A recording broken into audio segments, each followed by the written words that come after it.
Title: The Birth of a Legend. 1964 Ford Mustang, America's original pony car. If you're a fan of classic American cars, there's one name that sits at the top of the mountain of the Ford Mustang. And today, we're going back to where it all began.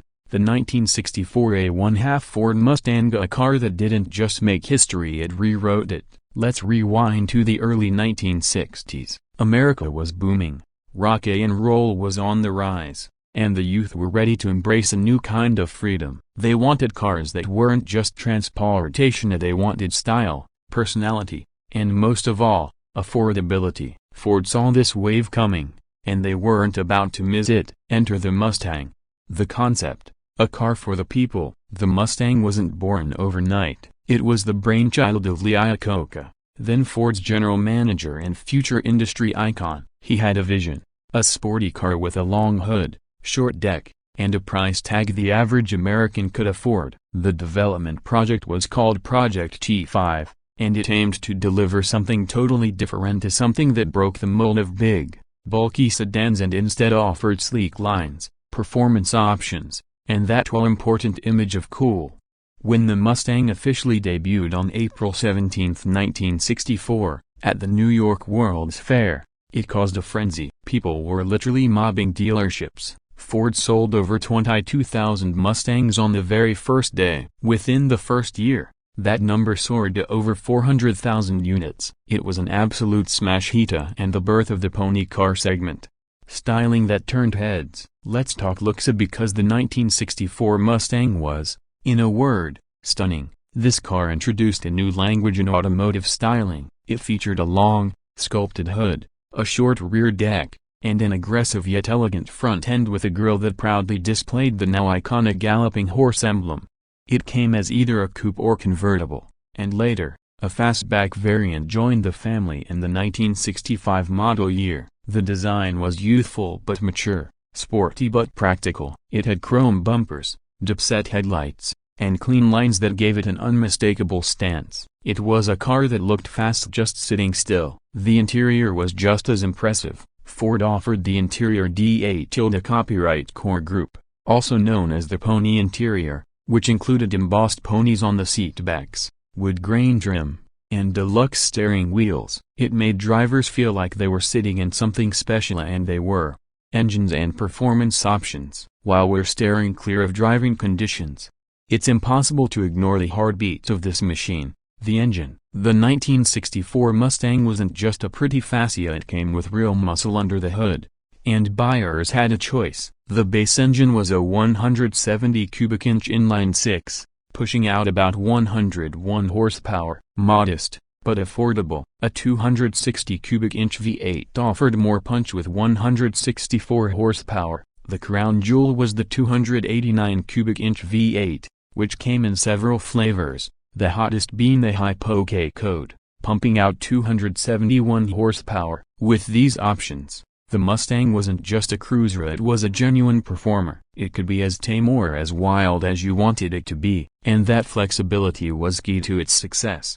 Marketing masterpiece. Ford didn't just build the Mustang, they marketed it like geniuses. Commercials showed the car blasting down beaches, darting through city streets, and offering the kind of lifestyle everyone dreamed of. It was priced starting at just $2,368, making it accessible to young buyers, first-time car owners, and even families. Ford's clever move: the Mustang was highly customizable. You could dress it up with sport packages, trim upgrades, different wheels, radios, and even rally-style features. People loved that they could build a Mustang their way. It wasn't just a car, it was a canvas.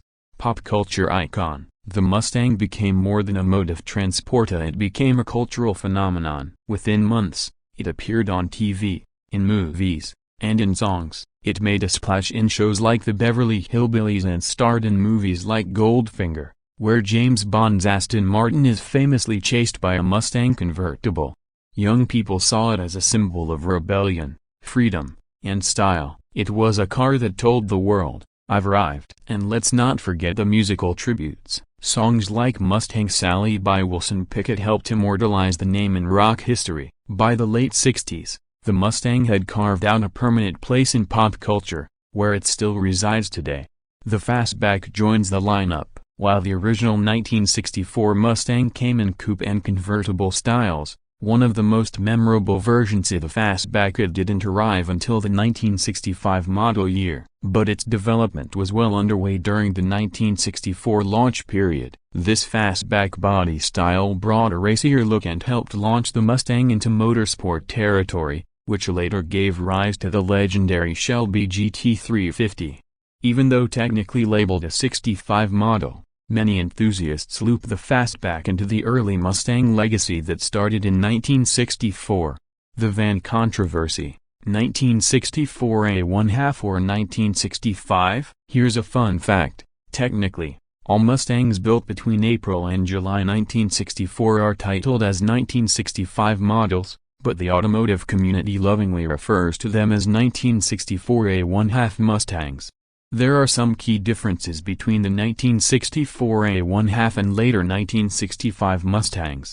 The early cars used a generator, while later models switched to an alternator. Some trim and part numbers were different. Engine options and paint codes also varied slightly. Collectors love these 1964 A1/2 Mustangs because of their unique status. They're not just the first Mustangs, they're the first Mustangs. Legacy and impact. It's impossible to overstate the impact of the original Mustang. In a time when Detroit was producing heavy, oversized cars, the Mustang offered something light, affordable, and stylish. It launched the pony car segment, paving the way for rivals like the Chevy Camaro, Dodge Challenger, AMC Javelin, and Plymouth Barracuda. But none of them could quite match the Mustang's instant legacy. Ford had struck gold, and they kept refining the formula, releasing higher performance variants, racing editions, and eventually partnering with Carroll Shelby, who turned the Mustang into a legit track weapon. Collector's dream. Today, a well-preserved 1964 A1/2 Mustang is a prized collector's item. Whether it's a basic coupe or a fully decked-out K-Code V8 convertible, these cars have an aura of nostalgia and significance that's hard to match. Prices for original models vary widely, but one thing is for sure, their value isn't just in dollars, it's in heritage. Owning a 1964 Mustang is like owning a piece of American history, a rolling piece of the 1960s dream. Why it still matters. So, why does the 1964 Mustang still matter in 2025? Because it laid the foundation for one of the most beloved car lines in the world. It proved that a car could be more than metal and rubber. It could represent freedom, individuality, and youthful ambition. It was the car that changed how America thought about automobiles. And honestly, even 60 years later, there's just something magical about the original Mustang. The shape, the story, the spirit. It still turns heads, still sparks joy, and still carries the torch of American motoring. Final thoughts. The 1964 Ford Mustang wasn't just a car, it was a revolution. It arrived at just the right moment in history, captured the imagination of a generation, and continues to inspire car lovers around the globe. From its unforgettable styling and legendary launch to its cultural legacy and collector status, the first Mustang is more than just the beginning of a lineage, it's the beginning of a movement. If you ever get the chance to see one in persona, or better yet, sit behind the wheel, you'll understand exactly why the 1964 Mustang isn't just remembered, it's celebrated.